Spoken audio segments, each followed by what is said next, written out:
আসসালামু আলাইকুম এভরিওয়ান। সবাই কেমন আছেন? আলহামদুলিল্লাহ আমি ভালো আছি।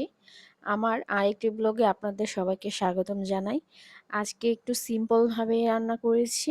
বাসায় হাসব্যান্ড নেই, তাই অত বেশি কিছু রান্না করিনি। শুধু একটু কলমি শাক ভাজি করেছি আর কই মাছ ভুনা করেছি।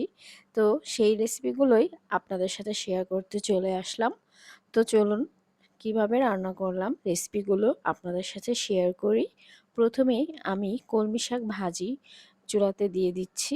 প্রথমে তেল গরম করে নিয়েছিলাম, তারপর 2-3টা শুকনো মরিচ, পেঁয়াজ কুচি, রসুন কুচি ও কাঁচামরিচ ফালি দিয়ে দিয়ে দিয়েছি। এর মধ্যে আমি অল্প কয়টা চিংড়ি মাছও অ্যাড করেছি।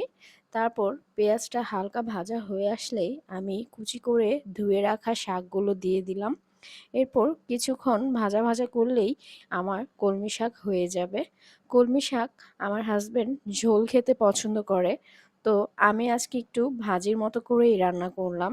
আমরা আবার ভাজি খেতে পছন্দ করি, মানে আমি আর আমার আম্মু। আর আমার হাজবেন্ডরা ঝোল খেতে পছন্দ করে। আমার শাক ভাজি কিন্তু হয়ে গিয়েছে, আমি নামিয়ে ফেলেছি। এখন আমি কই মাছ ভেজে নিচ্ছি। নুন আর হলুদ দিয়ে কিছুক্ষণ মেখে রেখেছিলাম। তারপর এখন আমি কড়কড়া করে এগুলো ভেজে নিব। কই মাছগুলো আমি ভুনা করব। তো এখানে আবার 2-3টা আমি আলুও অ্যাড করেছি। সামান্য আলু, বেশি না। বেশি দিলে আবার ভালো লাগবে না। আলুটা দিলাম আমার আম্মুর জন্য। আমার আম্মু আবার একটু আলু খেতে পছন্দ করে।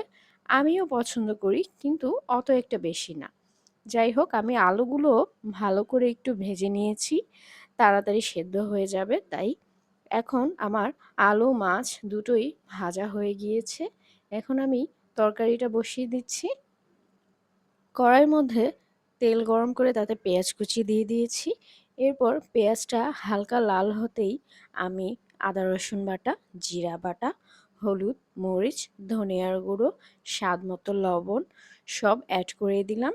এরপর একটু পানি দিয়ে আমি ভালো করে মশলাটাকে কষিয়ে নিলাম। এরপর আমি ভাজা আলুগুলো দিয়ে দিচ্ছি, কারণ আলু একটু সেদ্ধ হওয়ার বিষয় আছে, তাই এখনই আমি দিয়ে দিলাম। এরপর আমি একটু পানি দিয়ে আর একটু সময় নিয়ে আলু, পেঁয়াজ একসাথে কষিয়ে নিচ্ছি। ভালো করে কষিয়ে নিয়ে এখন আমি এখানে মাছগুলো অ্যাড করে দিব। এরপর আমি এখানে আরেকটু পানি অ্যাড করব মাছটা জাল হওয়ার জন্য। তারপর আমি এখানে পানি অ্যাড করে দিয়ে নেড়ে চেড়ে ভালো করে মিশিয়ে নিলাম। এরপর আমি এটা ঢাকনা দিয়ে ঢেকে দিচ্ছি। তো কিছুক্ষণের মধ্যে আমার আলু সেদ্ধ হয়ে এসেছে। আর আমি এখানে বিলেতি ধনিয়া পাতা কুচি অ্যাড করে দিলাম। এরপর আমি কিছুক্ষণ পরই এটাকে নামিয়ে নিলাম। এই তো আজকের আমার সিম্পল খাবার। এগুলোই ছিল আমার আজকের মেনুতে।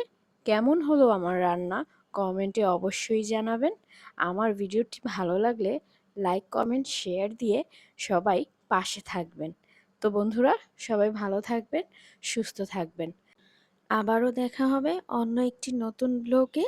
সেই পর্যন্ত আল্লাহ হাফেজ।